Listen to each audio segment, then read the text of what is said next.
আজকের যে ভিডিওটা আমি তোমাদেরকে শেয়ার করছি সেটা বৃহস্পতিবারের ভিডিও। আর দেখো, বৃহস্পতিবার দিন একদম থালা ভরে ফুল আমি সাজিয়ে কিন্তু পুজো করি। যাই হোক, আর তোমরা তো সবাই জানো লক্ষ্মীর ঘটে আমি একটা পদ্মও দিয়ে নিই, তাই সুন্দরভাবে পদ্মটাকে খুলিয়েও নিয়েছি। আর আজকে সারাটা দিন কিভাবে কাটালাম সেটাই আজকে এই ভিডিওর মাধ্যমে শেয়ার করব। আর আজকে একটু আমি হেয়ারটাকে একটু কেয়ার করে নেব, একটু হেনা লাগিয়ে নেব। আর গতকাল তো রাত্রেবেলা ভেজাতে ভুলে গিয়েছিলাম, তাই ফার্স্ট মর্নিংয়ে উঠেই আগে হেনাটা ভিজিয়ে নেব। তাই একদম ঘুম থেকে উঠে পড়েছিলাম ভোর 5টা, তখন গেট খুলেই যেটা আগে আমি করি, আমার যে ভোলে বাবার মন্দির সেটা আগে প্রণাম করে তারপরে আমি দিন শুরু করি। এই দেখো, সেখানে দেখছি তখন ভোর 5টার সময় দুজন মহিলা প্রার্থনা করছে বাবাকে। তারপরে আমি চলে আসি আমার শখের বাগানে ফুলগুলো তুলে নিই। যেহেতু আজকে বৃহস্পতিবার, অনেকটাই ফুল কিন্তু ঠাকুরের পুজোতে লাগে, তাই জন্য তাড়াতাড়ি করে ভাবলাম শখের বাগানের ফুলগুলো তুলে নিই। আর তোমাদের সাথে একটু একটা জিনিস শেয়ার করি। দেখো, তখনও কিন্তু চাঁদ আকাশে দেখা যাচ্ছে।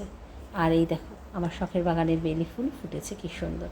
তারপরে চলে যাব সোজা আজকে বৃহস্পতিবারে সমস্ত ঠাকুরের বাসনগুলোকে ভালোভাবে তেঁতুল দিয়ে মেজে নেব। দেখো, মোটামুটি আমার সমস্ত কিন্তু বাসন মাজাও হয়ে গেছে। তারপরেই আমি আজকে যেহেতু বৃহস্পতিবার, আমার শখের বাগানে গাছে জল দেওয়ার পর সমস্ত বাগানে চাতালটাকে আজকে ভালোভাবে আমি ধুয়ে পরিষ্কার করে নিই।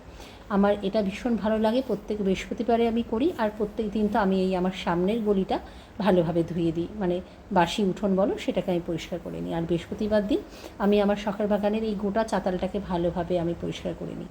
দেখো, মোটামুটি কাজ কিন্তু আমার কমপ্লিট। এবার রান্নাঘরে গিয়ে আমি চায়ের জল বসিয়ে দেবো, আর একদিকে বসিয়ে দেবো আমার হেনার জন্য লিকার। যেই হেনাটাকে যেখানে আমি লিকারে ভিজিয়ে নেব, তার জন্য কিন্তু আজকে আমি উষ্ণ গরম জলে একটু কড়া করেই বেশ 5-6 চামচ আমি লিকার দিয়ে আজকে জলটাকে ফুটিয়ে নেব। আর আমি চা করার আগেই গরম জল তুলে নিয়েছিলাম, ঈষদুষ্ণ গরম জল যেটা আমি খেয়ে থাকি সেটা এখন খেয়ে নেব। আর তোমাদের সাথে আমি কিন্তু চলে এসেছি আমার এই সকালটা আমি কিভাবে কাটাই সেটাই গল্প করতে। এই দেখো, চাও বলতে পারো হয়ে গেছে। চাটাকে আমি 10 মিনিট মতন ভিজিয়ে রাখবো, আর ওদিকে উষ্ণ গরম জলটা খেয়ে আমি কিন্তু হেনাটা আজকে ভিজিয়ে নেব। আর হেনাটা আমি কিভাবে ভেজাই সেটাও তোমাদের সাথে শেয়ার করব। হেনাটা আমি সবসময় রাতে ভিজানোরই চেষ্টা করি, কিন্তু যখন আমি ভুলে যাই 1 ঘন্টা মতন ভিজিয়ে রাখি, তাহলেই কিন্তু হয়। তোমরাও যারা যারা এরকম ভুলে যাবে, সকালে উঠে লাগানোর 1 ঘন্টা আগে ভিজিয়ে রাখলেই কিন্তু হয় হেনাটা। আমি কড়া করে তো দেখলেই তোমরা লিকারটা করে নিয়েছি। তারপরে একটা পাত্রে আমি হেনাটা আমার পরিমাণ মতন নিয়ে তারপর ওই লিকারটা দিয়ে আস্তে আস্তে আমি চামচ দিয়ে গুলে নেব। বেশি পাতলা করব না, একটু টাইট করেই গুলব। তার মধ্যে দেব চিনি, 1 চামচ মতন চিনি। চিনিটা দিলে কি হয় জানো তো, হেয়ারটা ভীষণ ভালো কালার আসে। তারপরে ঠান্ডা হয়ে গেলে যখন হেনাটা লাগানোর আগে দিয়ে নেব 1 চামচ গ্লিসারিন। তারপরে ভালো করে মিশিয়ে মাথায় কিন্তু প্যাক হিসাবে লাগিয়ে রাখবো আমি 3 ঘন্টা। যেহেতু আমার অনেক হোয়াইট হেয়ার আছে, সেই কারণে একটু কালার করার জন্য আমি 3 ঘন্টা রেখে দেবো। তারপরে স্নান করেই চলে যাব সোজা ঠাকুর ঘরে। আজকে বুঝতেই পারছো বৃহস্পতিবার, অনেকটা কাজ। বৃহস্পতিবার আজকে কিন্তু আমি সমস্ত জবা ফুলগুলোকে আগে ভালোভাবে থালায় গুছিয়ে নিয়েছি। আর আজকে হেনা করেছি তারও কারণ আছে।